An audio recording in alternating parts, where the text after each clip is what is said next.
Tak dobré dopoledne, vítám vás u dalšího bodu programu festivalu a dneska si budeme povídat s autorkou knihy románu Zástava dechu Lucí Koubelkovou Jesenskou.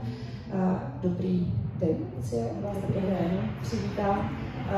Zároveň vás představím, jestli dovolíte. Vy jste kromě velmi talentované spisovatelky, sociální pracovnicí, pracujete v organizaci Fokus, která pracuje s lidmi se zkušeností s duševním onemocněním.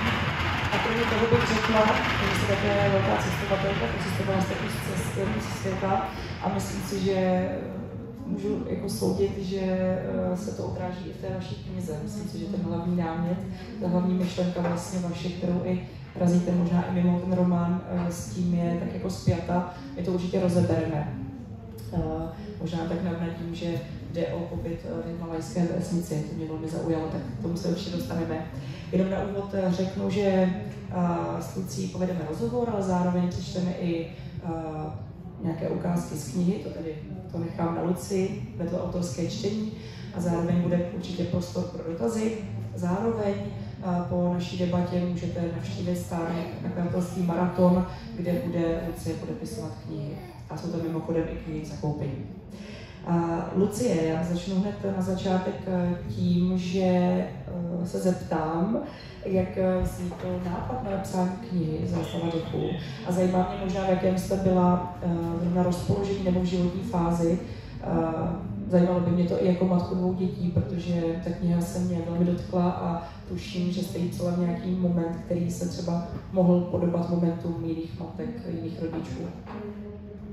Jo, tak já jsem teda trošku doplnila tu otázku, ale jestli to Jak se to nápad? No tak vznikl během mateřství, samozřejmě, a vznikal postupně, nebo ono to jako vycházelo z, já jsem psala asi 2 roky předtím, než vyšla ta knížka článek do A2 o mateřství. A vznikalo to vlastně jako postupně, že vznikalo to z nějakého mého překvapení, o čem to mateřství vlastně je a jak je to náročný. A potom nějaký jako fakt velký touhy tomu nějak porozumět. Jako proč se to děje, protože mě nějak uspokojovalo to, že prostě tak to je. A vlastně jako odpověď na tu otázku, proč to tak je. Protože já jsem měla pocit, že kolem sebe jako v okolí potkávám matky, které jsou na tom hodně stejně. Mám hodně kamarády, kteří mají děti hodně v podobném věku a všichni jsme to nějak jako řešili podobně. A mě strašně to fascinovalo, že vlastně jak to, že je to tak náročné, jak to, že to tak jako nějak nezvládáme, jak to, že to je tak vyčerpávající. No prostě jak to, že ta věc, která podle mého názoru má být nějak jako přirozená, jak to, že je to takový problém pro nás. Tak jo, tak tady z toho to vzešlo vlastně. A druhá potřeba byla vyloženě nějaká jako autoterapie, no, jako přišlo mi dobrý se z toho vypsat a využít to nějakou frustraci a trápení jako k něčemu jinému, než mě to úplně se skolilo. Plně rozumím a děkuju, protože i pro mě to byla vlastně taková byla to pro mě terapie. A myslím si, že, jak říkáte, mohlo to promluvit k mnoha jiným asi matkám především, protože rozebíráte skutečně téma mateřství a to velmi jdete do jako jádra toho mateřství, což mě se třeba osobně velmi líbilo a věřím tomu, že to je velká jako vlastnost té vaší knihy. Vy jste, mimochodem, to jsem řekla, vy jste studovala psychologii. Je to pro vás výhoda připsat takové knihy, která je jako velmi o emocích a o tom, že popisujete některé pocity matek? Je to asi vaše zkušenost vlastně? Asi to nejsem schopná to posoudit, no, že nevím. Nějak mě ta psychologie pořád zajímá, takže se tím nějak zabývám a asi to nějak ovlivňuje tu knihu, ale jako vyloženě to studium netuším. Možná je to pro vás tak přirozené, že si to vlastně teď ani neuvědomujete. Já bych jako řekla, že minimálně máte velký dar popisovat pocity lidí, protože mimochodem první náš kontakt byl o tom, že jsem vám vlastně napsala, že jsem měla pocit, že jste v mé hlavě a přála bych to vlastně každé čtenářce, pokud má děti, aby vlastně se tím čtením prošla, stejně tak jako třeba já, nebo když vy jste jí psala, protože Myslím si, že to může čtenáře velmi obohatit. Vy jste vlastně v tom textu, který teď jste zmínila v A2, která se jmenuje ten článek Mateřství za hranou, popisovala, že pro vás vlastně mateřství byl velký údiv, že jste to čekala asi opravdu trošku přirozenější, ne tolik plné frustrace, nějakého vyhoření. Dokonce jste tam napsala větu, která je pro mě jako hezká, že kdybyste nebyla tak neskutečně unavená a hysterická, tak byste vlastně měla asi prostor na ten údiv. Znamená to, že jste se až tedy vlastně potom v té knize vypsala z tohohle pocitku? Jo, myslím si, že jo. Myslím si, že částečně jsem z toho vypsala už jako v tom článku a ta kniha to ještě nějak jako trochu rozvedla, ale jo, ano, nějak mi to jako pomohlo se to zpracovat a odporožít si ten údiv. Mě by zajímal vlastně ten tvůrčí proces váš, protože umím si představit, že pro matku dvou dětí je velmi náročné sednout si k psaní a mít opravdu ten mentální prostor na to vyjádřit všechno tak, jak by člověk chtěl. Když jste knihu psala, jaké jste přitom měla třeba nástrahy? Sama to znám, že to prostě není jednoduchý. No, psala jsem to dlouhou dobu, psala jsem to hodně dlouhou dobu a psala jsem to většinou po večerech. Můj manžel mi umožňoval prostě chodit ven jakoby do kavárny a psát to, takže to bylo super. Ale bylo to strašně náročné v tom jako udržet tu kontinuitu, jakože jsem prostě někdy psala kontinuálně, pak jsem 2 měsíce se na to vůbec nepodívala, pak jsem to musela se celý přečíst, abych mohla navázat. Jako ta kontinuita pro mě v rámci toho mateřství byla jako těžká. Vlastně leitmotivy té knihy jsou nádychy a výdechy. Jsem ta kniha je protkaná tím, že vždycky ten text rozděluje právě buď mezititulek nádech nebo výdech. Zajímá mě, jestli mají matky, anebo jestli konkrétně i vy, prostor na ten výdech. Nádech asi jo, ale jestli si skutečně mohou vydechnout. No, myslím si, že ne. Já jsem měla pocit, že nemůžu vůbec, prostě ani nádech, ani výdech. Já jsem teda tu knihu spíš koncipovala v tom, že se jako nemůžeme nadechnout. Jo. Ale vlastně taky jsem si říkala, no, ta kniha je o tom vlastně nemožnosti jako nádechu a dostat do sebe ten nový vzduch. No.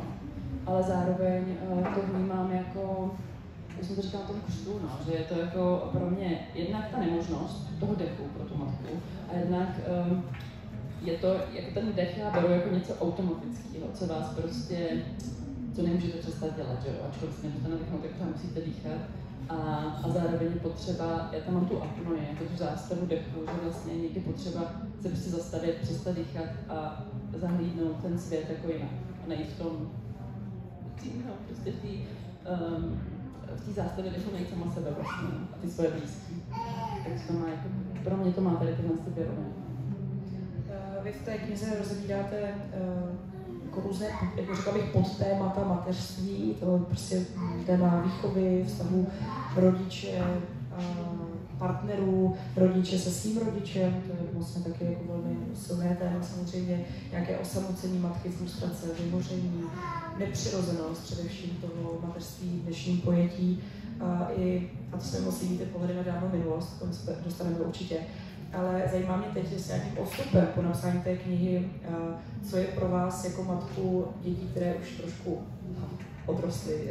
Jste říkala, že než 6 let a 5, ale už jsou to takové samostatnější asi jako jednotky. Co z toho je teď pro vás to ryze aktuální z těch témat, které jsem popsala? Protože já mám děti pod rok a jednou je 9 měsíců, druhé už 4, takže zažívám asi trošku jinou fázi mateřství, co se o tom vlastně spolu i bavili, že každá teď prožíváme trošku jinou fázi. Tak co je teď pro vás to, co řešíte jako hlavní téma? Je to pořád ta nepřirozenost? Částečně, ale jako mnohem méně. Ale jako jo, jakoby absence komunity, přírody je pro mě pořád téma. A je to pořád téma nějaký jako vyčerpanosti, ale už to není jako, už to není 1200%, ale to tam nemám mnohem méně. Tak si dělám z tyhle témata. A není to už vyčerpanost jako celková, já chci někdy unava, ale a to téma, ačkoliv já ho moc nemám ráda, že ta kniha je tak trošku uvedená jak dobrou matkou, a tak jo, tohle je samozřejmě. Mimochodem v té anotaci je vlastně otázka, jestli můžete být dobrou matkou, když dáte svému dítěti facku. Na tuhle otázku jako přemýšlím řekla bych, každý den mnohokrát. Vy jste došla už k nějaké odpovědi? No, já musím doufat, že ano. A bude teď sám sdílet? Ne, jakože jsem došla k tomu, že ano. Jo, takhle, takže to je odpověď. Nebo doufám, nebo jako nedošla jsem k tomu, já prostě doufám, že jako ano. Věřím, že ano taky. Vy vlastně otevíráte téma mateřství, jste jedna z autorek, které teď samozřejmě zažívají jako pozornost tou knihou. Já myslím, že je velmi žádoucí, aby se téma mateřství vytahovalo pořád takhle na přetřes. Zajímá mě, čím jste chtěla třeba přispět do té veřejné debaty o mateřství. Ono mně třeba připadá, že je někdy dost upozorňované nebo někdy bagatelizované, tak co měl být ten váš podíl? Pokud byl ten záměr, teda vůbec nějak jste. Jo, určitě. Ten záměr to byl. A já jsem vlastně měla pocit, že nějaká ta debata jako plyne. Vlastně neměla jsem pocit, že jako absentuje. Ale právě mi to nedokáže, jako, já jsem měla pocit, že mi nedokáže odpovědět na moje otázky. A to je vlastně tady ta otázka, kterou jsem tady říkala na začátku, prostě proč se to děje. Že já mám vlastně pocit, že já nemám do toho mikrofonu mluvit, takhle to je dobrý? Jo. Takhle. No, že jsem měla pocit, že jakoby je hodně akcentovaná nějaká jako seberozvoj matek, psychologie, takový ty psychoterapeutické přístupy k tomu, jak to všechno zvládat. Ale mě fakt jakoby fascinovala ta otázka, že jak to, že to tak je, jak to, že ta jako společnost je nastavená, že všechny matky prostě si kupují ty webináře a čtou ty knihy a vlastně je to strašně, no jako to slovo nepřirozený, no, že se to musíme učit a pak to ještě jako nezvládáme, je to prostě frustrující. Tak na to mi vlastně ta diskuze, ta debata společenská nebyla jako schopná odpovědět. Tak tím jsem chtěla přispět, nějak hledat odpověď na toto. No. Mně přijde, že to téma té přirozenosti nebo nepřirozenosti taky není ve společnosti nějak akcentováno, ale my tady vlastně o tom mluvíme, ale zajímalo by mě, jestli tu myšlenku můžete trošku rozvést, abyste vůbec jako představili, v čem vlastně vy spatřujete tu nepřirozenost. Vy zmiňujete absenci komunity, tak vlastně sdílím s vámi tu myšlenku, ale myslím, můžeme trošku rozvést, aby posluchači věděli. No já jsem o tom nikdy takhle nepřemýšlela, až v momentu, kdy jsem měla děti, tak mi tohle strašně chybělo, že i kolem mě nejsou ty blízcí lidi, kteří jsou schopní mě nahradit v nějakých chvílích. A po četbě různých knih, nevím, jestli to byla první kniha, ale doufám, že nezpomalím jméno, Majky Buklefová napsala knihu Tajemství přirozené výchovy, nebo tak nějak se to jmenovalo. A ta mě vlastně jako hodně inspirovala, ale už jsem to měla předtím, no. Prostě nějak jako to přišlo s tím mateřstvím, že něco tady jako chybí, co by chybět nemělo. A ještě vlastně trošku odpočím, ale k té předchozí otázce ještě já jsem vlastně, proč jsem to tak jako psala, byla nějaká touha sejmout z těch matek jako nějaký pocit viny. Že já jsem měla fakt pocit, že tím, že ta debata celospolečenská je fakt orientovaná na to, ty matko se musíš nějak změnit, aby to fungovalo, což si myslím, že jako dobře, jo, protože to, jako my můžeme dělat jenom toto. Tak ale já jsem měla pocit, že matky v mém okolí se cítí strašně jako vinný, že dělají něco špatně. A já jsem měla jako potřebu,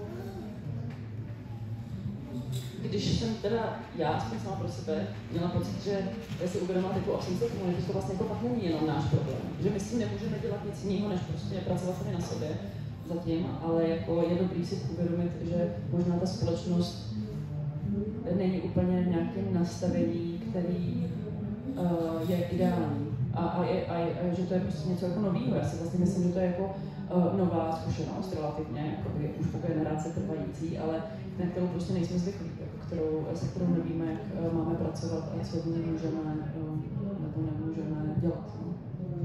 Rozumím tomu, že vychovávat dítě vlastně po většinu dne sám je velmi náročné a skutečně tím, jak žijeme, tak nemůžeme mít kolem sebe neustále naše matky, sestry, tety, tak jak to asi dříve bylo přirozené.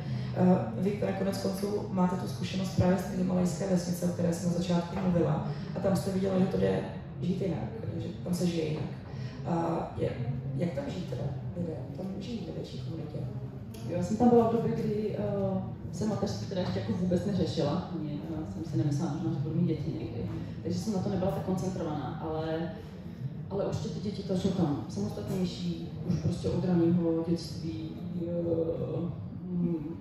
prostě chodí po celé té vesnici, z domu do domu, do školy chodili sami, měli jsme 4letého chlapečka, který prostě přišel v té skupině dětí, vlastně byl schopný fungovat a dojít.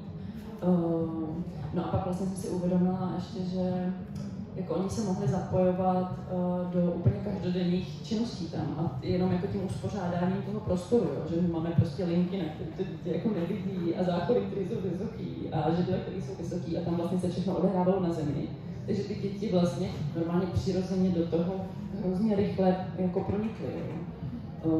Prostě malinký holčičky nám byly schopny vařit oběd bez problémů a měla jsem pocit, že to je fakt jenom tím, že jsou v tom jako prostoru, no, že nikdo to úplně jako neučil, nebo museli mít ty dřevěné kuchyňky drahé za 5 000 doma někde vedle topení a tam si vařit. Rozumím tomu, že to je to odlišná zkušenost. Vy třeba s tím, že jste tohleto viděla, máte třeba tendenci to nějak uspůsobovat ve svém životě jinak, abyste se dostala k té komunitě větší, širší? Jako čistě v mé hlavě, ale na to jsem jako moc asi pohodlná a mám pocit, že nemám na to prostor, ale jako ne, já to úplně nedělám, no. Ale ráda bych. Vy jste nějakým způsobem tohle vlastně, já jsem možná vynahradila v té knize, tam popisujete vlastně, jsou takové záblesky, metaforické obrazy, kdy popisujete svět, kdy ženy chodily pít vodu k potoku a chodily s odhalenými mňatry, což tady v dnešní společnosti je něco, nějaké velké tabu a tím tady narážím třeba na téma kojení, prostě pořád rozebíráme matky možná skrz tohle téma, jako kdyby to bylo něco zvláštního, nepřirozeného. Já vás, Lucie, možná teď poprosím právě o ukázku z knihy, tu první ukázku, která nás uvede do tady toho vašeho světa pradávného.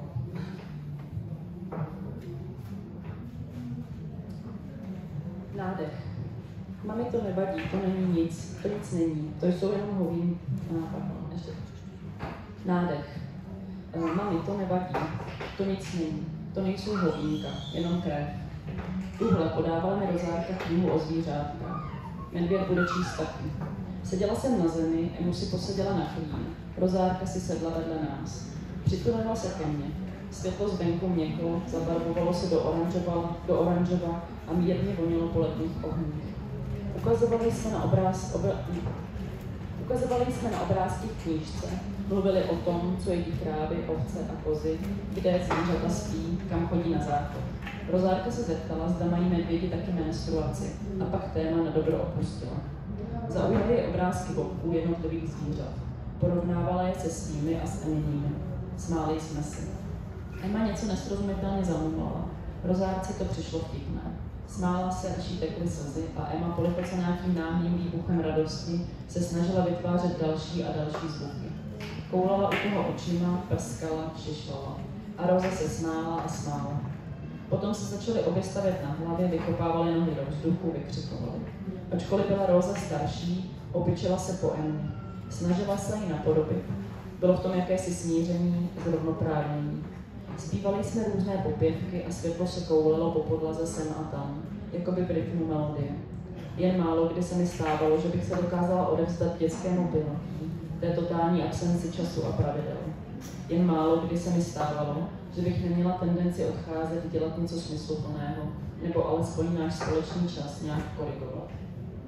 Lehla jsem si na polštář a holčičky po mně lezly, jako dvě malé šelmy. Byla jsem opět lvicí z lvíčaty. Teplé slunce nám dopadalo na srst, hřálo nás, mluvilo o klidu. Šelmičky mi lezly po hřbetě, padaly na všechny strany, válely sudy, koulaly kotrmáce. Ležela jsem na prohřáté, vyprahlé zemi, vdechovala vůni suché trávy a oči se mi klížily. Občas se mrskla klapou, ocasem, pohodila hlavou, olízla šelmičkám čumách. Uvědomovala jsem si, jak mi tahle poloha připadá známá a blízká, jak je pro mě přirozená. Nikdy se s dětmi necítím tak příjemně, jako když se celé poddám přeměně v šelmy. Někdo by možná mohl mluvit o regresu do nižších živočišných forem, ale tak to nebylo. Šlo spíše o propad do jejich naprosto jiné inteligence a bazální tělesnosti. Teprve v této poloze se mateřství stávalo přirozenou záležitostí, blízkou, známou, srozumitelnou.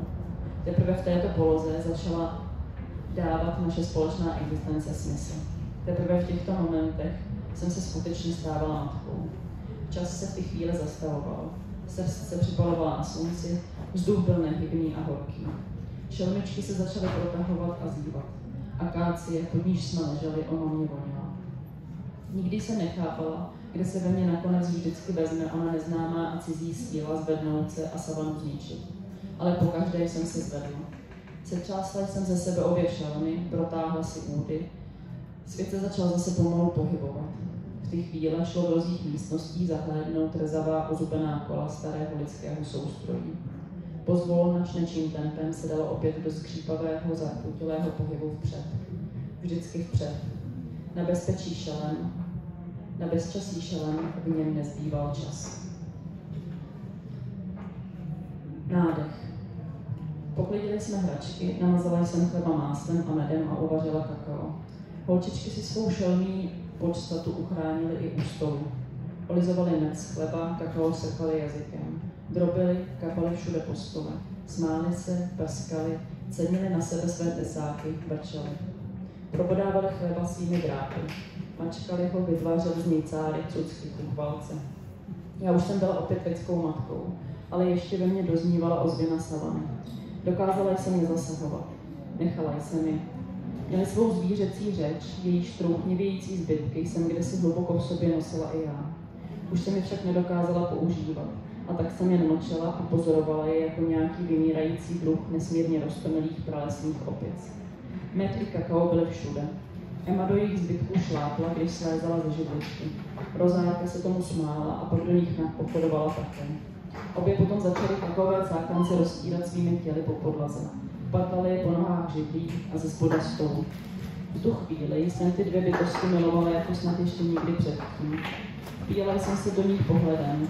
Nemohla jsem uvěřit k tomu, že pocházejí z mého těla. Kdysi, a není to tak dávno, skutečně existovaly časy, kdy jsem nevěděla, jaké to je být lidsí. Byly časy, kdy jsem ještě neznala pravěké zákony savany. Nádech, výdech. Pak rozárka neskla ocasem. Srdce jí mírně naježila, rozeběhla se a v zápětí začala válet sudy dolů z kopce. Cestou se zastavovala a chytala tlapou motýly. Emma si otřela svůj od medu a mléka špinavý čumák do mé nohavice a mírně zakňučovala. Olízla jsem jí ucho. Měla jsem chuť se k ní přitulit, natáhnout své zadní tlapy do dálky, zavřít oči a jen chvíli vdechovat vůni věčného léta. Až by přišel čas, ulovila bych pro své děti mladou a zdravou antilopu. Tesáky bych jí probodla krčí peknu a pak, těsně před večerem, bychom společně pojedli teplého čerstvého masa. Masa sladkého jako život sám. Jenže se už připozdívalo. Byla jsem lidská matka a bylo nutné náš svět posunout zase dál. Setřela jsem med z podlahy. Děkujeme za přečtení téhleté velmi, řekl bych, synové ukázky. Bylo to znovu silné čtení. Zajímá mě, jestli už máte nějaké ohlasy na vaši knihu. Ona vyšla vlastně poprvé v dubnu, je to nedávno vydaný román. Schází se už u vás nějaké první reakce? Schází se první reakce, spíš jsou to reakce mezi známých. Jsou pozitivní, mám z toho radost. Teď mě hodně jako potěšily dvě. Jsou známí, kteří jsou vlastně jako podobně staré jako moje matka. A ty reakce byly hrozně pozitivní a byly takové, jako, že vlastně se vrátili někam do dávné minulosti už a že jsme vlastně při té četbě uvědomovali věci, které nějak dřív neviděli a bylo to pro ně hodně takový jako emocionálně, hodně, ale jako v pozitivním slova smyslu, tak to mě hodně potěšilo. A pak mám jednu reakci, teďka úplně čerstvou, vlastně už jako oficiální v deníku N a tam mě to vlastně strašně překvapilo. Ta reakce byla taková napůl jako pozitivní a v něčem byla negativní. A negativní vlastně byla v tom, že paní se tam vlastně kladla otázku, jestli jako si za to nemůžeme sami. Že vlastně použila mi to slovo, že z těch našich dětí vyrůstají takový fracci.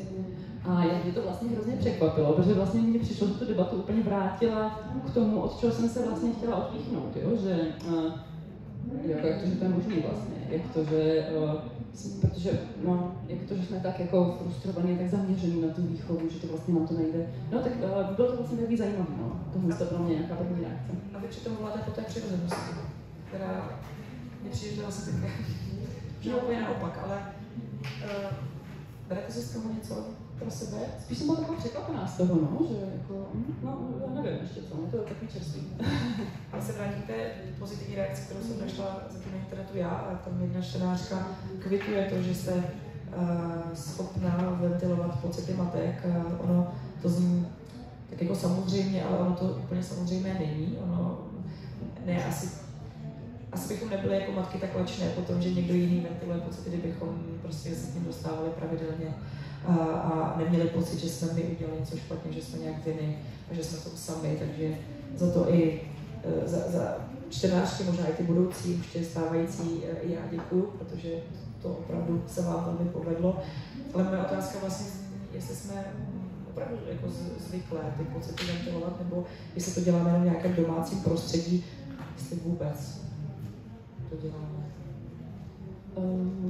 Nevím, jako vycházím jenom z nějakých civilní podle mě hodně sociální bubliny a mám pocit, že jsme jako čím dál tím zvyklejší. Já to nevím, jak jako celospolečensky, ale já to jako vnímám jako pozitivní posun, že, jo, že ta debata nějak existuje a že mám pocit, že svoje pocity sdílíme víc a víc.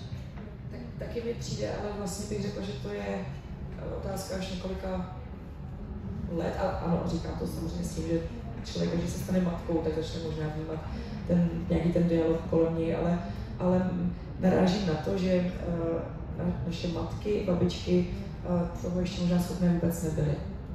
Ono to vlastně vychází z toho, co nám určitě vyprávějí a není to jenom náhodná zkušenost, ale bývá to opravdu jako nějaká generační záležitost.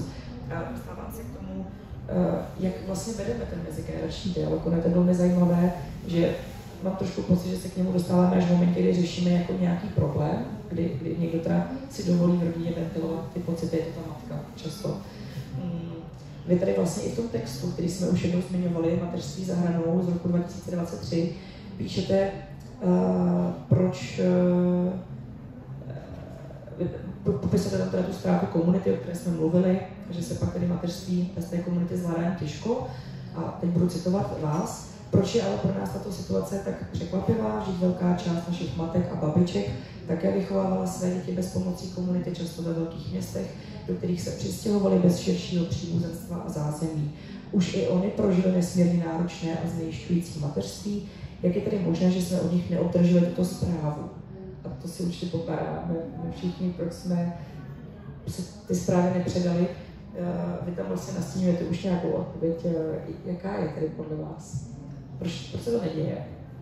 No tak já jsem z nějakých svých zkušeností dospěla k tomu, že fakt jako naše prarodiče, pramatky a babičky jako prošli s nějakým strašně náročným období, kterými procházíme nějakým způsobem taky, ale oni to měli o to víc jako složitý, že právě nebyl prostor pro tu diskuzi, nebyl prostor pro debaty, neměli ty webináře a knihy.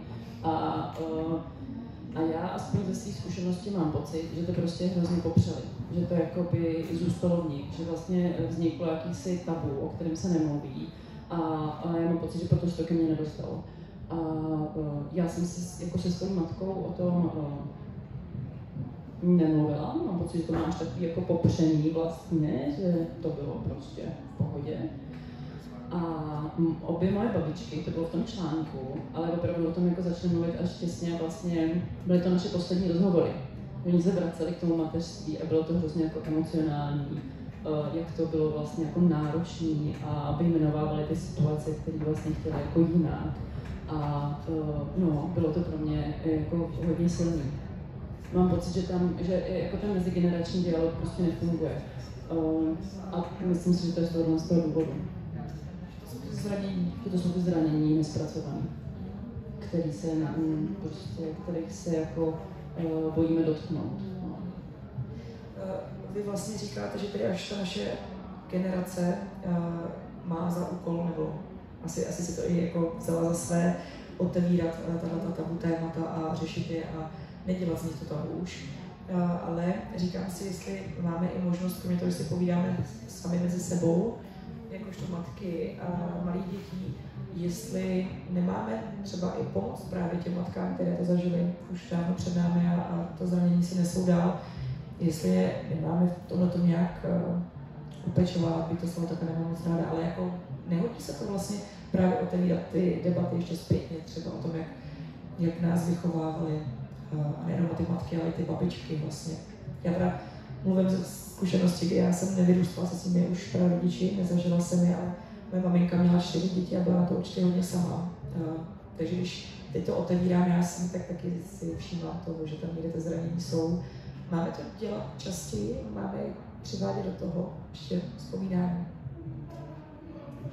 Nevím, myslím si, že obecně jo, záleží asi prostě člověk od člověka, ale jako tak já to vlastně dělám tou knížkou, vlastně mám určitě. A jsem právě ráda za to, co jsem říkala předtím, no, že jako se mi ozývají ty moje tety, jako, jak jsem vnímala, tak a že to vlastně mám pocit, že ta zpětná vazba je taková, že si skrze tu knížku můžou jako by nějak otevřít témata, kterým se neměli prostě vůbec jako věnovat, že se jim to nějak vrací a že ta debata vlastně přichází skrze tu knihu. Našla jste třeba i nějakou odpověď na to, jak pracovat s tím, když přijde takové to zjednodušení té naší situace právě ze strany třeba někoho staršího, protože ono to zní, že ty rozhovory jsou vždycky hezké a hluboké, ale ono to někdy může být i o tom, že ta starší generace bagatelizuje problémy aktuálních matek. A možná je to právě i to, co jste teď před chvílí jako řekla, že vlastně se to schrne do toho, že možná vychováváme ty fracky a my jsme taky rozmazané matky, ale jak potom vést ten dialog nějakým citlivějším způsobem, aby nedocházelo k těm zraněním zase znovu i v těch matkách, které to teď prožívají. Možná se vás ptáme, protože když jste vystudovala psychologii, tak si k tomu takhle obracím, tak se omlouvám. Já jsem ji nevystudovala, právě, že tak ale máte za sebou studovat i zkušenosti. No, nevím, mám pocit, že je to jenom jako o tom nějak citlivě o tom mluvit, jako fakt jako niterně, no, o tom jako otevírat to téma co nejhlouběji. No, no. Asi toto je moje jediná odpověď, no. Být jako upřímný.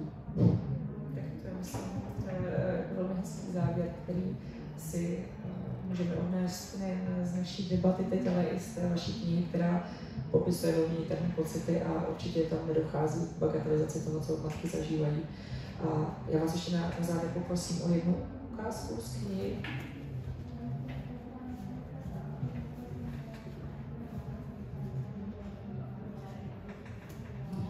Nádech. V tradičních společenstvích se o dítě nikdy nestará samotná matka, ale celé společenství. Babičky, dědové, tety, strýcové, starší děti a většinou i všichni ostatní. V momentě, kdy se dítě narodí, společenství se mírně promění, aby bylo schopné dalšího člena přijmout a přirozeně, samozřejmě a sebevědomně o něj pečovat. Občas něco udělá ten, občas onen, mnoho věcí zvládne od určitého, často velmi nízkého věku dítě samo. Změny jsou přirozené, jemné, většinou téměř nepostřehnutelné. Život společenství pokračuje ve stejném tempu, v jakém plynul před porodem. Všichni žijí dál své životy a přesto jsou bez bolesti, újmy či depresí schopni naplnit také potřeby nového tvora. Situace je však naprosto jiná, pokud se má změnit pouze život jedné konkrétní matky. Tak, jak se to děje v moderních společnostech. Změny jsou v tomto případě brutální. Život ženy se ze dne na den obrátí na ruby. Nosíte ji najednou pokydaný od dětských přesnídávek s cedulkou čouhající vám na místo za krkem vepředu pod bradou. Kontinuita s vaší realitou před porodem je surově přetržena. Život se vás většinou přestane na několik hluchých let týkat. Přestane s vámi mít cokoliv společného. Nechá vás ve štychu, otočí se k vám zády, vystrčí na vás prostředníček a povýšenecky u toho mrkne okem. Vypíchla byste mu ho, ale nezbývá vám na to čas ani energie. A jemu by to bylo stejně jedno. Nejste nebezpečná. Jste pro něj už jen odrbaným, bezmocným kašpárkem, ubhoučkou, nejistou loutkou, vždy špatnou herečkou, matkou. Po porodu zastáváte roli většinu času absentujícího otce, absentujících prarodičů, spousty tet, strýců, všech potenciálních sourozenců, při nejlepším tak 5. A i všech ostatních dětí v počtu asi jako na malé české vesnici. Snažíte se dítě nahradit komunitu, kmen, smečku. Pod vás teče proudem, ale dítě přesto usedavě pláče. Nenechá vás hnout se z místa, propíná se, zoří, když se vzdálíte, propuká v nepopsatelný křik. Udýchaně se slzami v očích, ho k sobě vynete, hladíte a ptáte se ho. Co se děje, broučku? Bolí tě něco? Maminka je tady s tebou, jsi v bezpečí. Nic se ti nemůže stát. Jenže v hloubi duše víte, že už se mu to stalo. Je samo. A ono to ví také. Ví, že všichni ti ostatní, které ke svému životu nutně potřebovalo, se jej vzdali hned na samém počátku. A dokonce už i dávno předtím. Kmen opustil své mládě. Celá naše společnost je zakořeněná v bolesti opuštění. Vzývaná individualita či touha po samotě jsou většinou jen znakem tohoto zranění, této choroby moderního světa. Stejně jako tato kniha.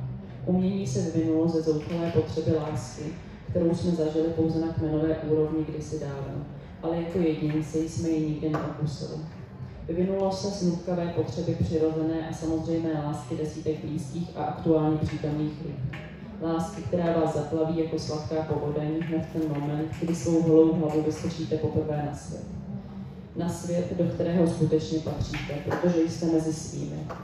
Umění vzniklo, neboť krása, alespoň vzdáleně, alespoň matně, tuto odepřenou, neomezenou lásku připomíná. Voní po ní, dýchá jejím dechem, ukrývá se v jejich apnoích. Dá se v ní téměř rozpustit, skoro jako v obětí. Problém je jen ten, že vás reálně nikdo neobjímá. Nádech, výdech. A tak, když se pak jednoho krásného dne stanete matkou, předstíráte, že jste celým společenstvím. Hrajete role, kašpárkujete, tváříte se, že všechno je v naprostém pořádku. A večer, když dítě konečně usne, si naprosto zemdlená, opotřebovaná a k smrti unavená, v nepřirozeně ostrém světle lampičky a stejně nepřirozené poloze, přečtete pár článek kvalitní literatury. Podvědomě očekáváte obětí, ale jsou to jen krásná slova. Alespoň něco proletne vám hlavou těsně předtím, než bezmocně upadnete do své každodenní porce totálního bezvědomí. Nic se v něm neděje, dokud vás nevzbudí křik dítěte. Dokud vás nevzbudí křik dítěte, je v něm pusto prázdno. Pokud očekáváte sny, jste úplně vedle. Děkujeme. Tak já přeji knize mnoho zdaru. Děkujeme Lucie za to, že jste ji přivedla takhle na svět. A přeji čtenářkám i čtenářům, případně mužům, pokud se k ním dostanou, aby v ten moment, kdy večer upadají třeba v té své únavě, tak aby šáhli po zástavě dechu a obohatili se. Tak děkujeme a připomínám jenom, že tedy teď následuje autogramiáda s autorkou Lucí Koudelkovou Jesenskou a najdete ji ve stánku HA603 a případně ta knížka jak zakoupit. Tak děkujeme moc. Děkuji.